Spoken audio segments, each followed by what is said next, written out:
Today it's March 19th, 2021, and this is the third annual Forest March. It's a BC-wide Forest March happening in almost 30 communities across BC. We are all standing up today for our forests.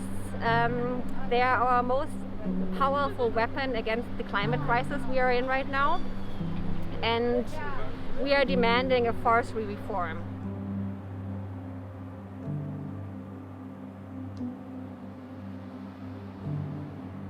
Hi, my name is Leslie Thurcell, and I've been standing up for trees for probably over 30 years.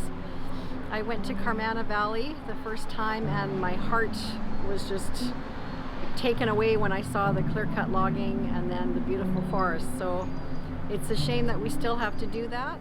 And so today we're standing up to make a difference for old-growth forests. I just feel that it's not sustainable what is happening, and for them to take this last growth that's up in Fairy Creek, it's going to be way more economically valuable to our province. I mean, of course, ecologically it's hugely valuable, but economically this will be a stand that our children and grandchildren can go and see, and it's for tourism, and it's forever, and it's also for climate change.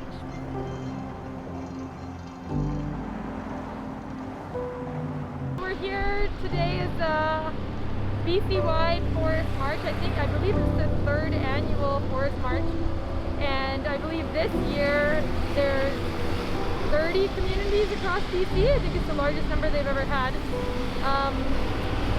We've been rallying outside our MLA's office for old growth protection for the last 4 Fridays.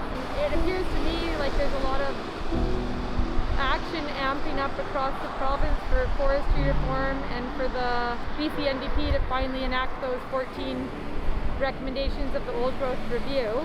In particular, I believe it was number 6, which was to put in immediate protection to the most at-risk ecosystems. And so I guess we're just out here trying to keep the pressure up. I myself visited Fairy Creek last weekend, where the blockades have been up for about 7 months, and it was pretty inspiring to finally get up there and see what these people have been doing. I've seen so many different groups of people come together. There was UVic students, there was rock climbers, there was hippies, you know, all these different people coming together that didn't know each other, just in like pure love for these sacred ancient forests, and like finally saying it's like the last stand. That at some point we have to draw the line, and there's barely anything left, and this is it.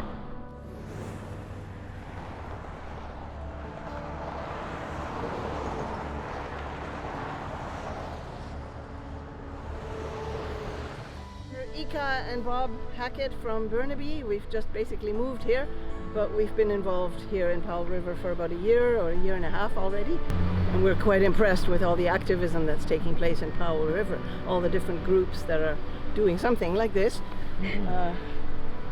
even during COVID. So we've now moved here permanently, living on Marine Avenue, but we really appreciated when we were in Burnaby the support we got from people in Powell River and the Sunshine Coast to oppose the Trans Mountain Pipeline, which, amongst the many other evil things it's doing, is cutting a path of destruction along the route from past Edmonton to Burnaby, which is the terminal point, in order to build this monstrosity. Cutting down trees as it goes, crossing salmon-bearing streams, and of course it's all for the purpose of exporting bitumen to screw up the climate even more. So we need a just transition to a more sustainable economy, one that protects people's jobs and incomes, but without jeopardizing the climate to that extent. And I think the people in Burnaby would really welcome support from people up here even now, because the confrontations in Coquitlam and Burnaby are at this very moment getting quite intense as more and more trees are being cut and more destruction is taking place.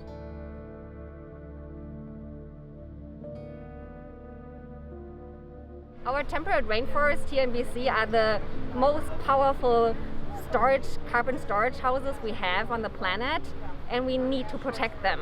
The current industrial logging practices making our forests carbon sources instead of using them as carbon storage powerhouses.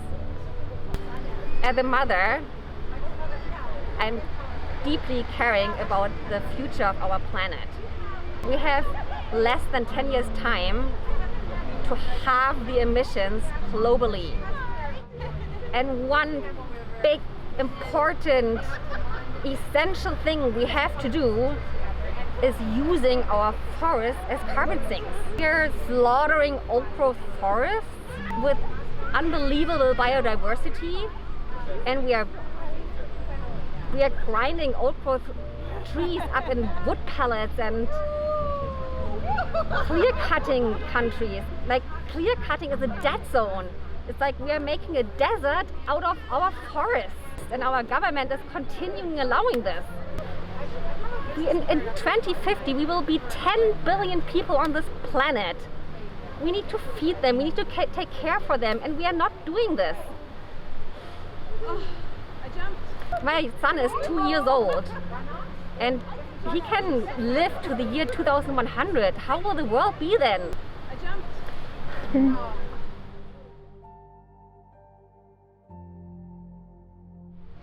But I know we have to act now. I'm just glad that so many people are here today, and we just hope that John Horgan saves this area and continues to put a moratorium on old growth logging. Whatever people can do, whether it's writing letters or making phone calls or faxing, which is something I've been doing, or rallying, just making noise. I think it's super important, and we need these forests around if we're gonna, have a chance in hell of fighting climate change. Perfect.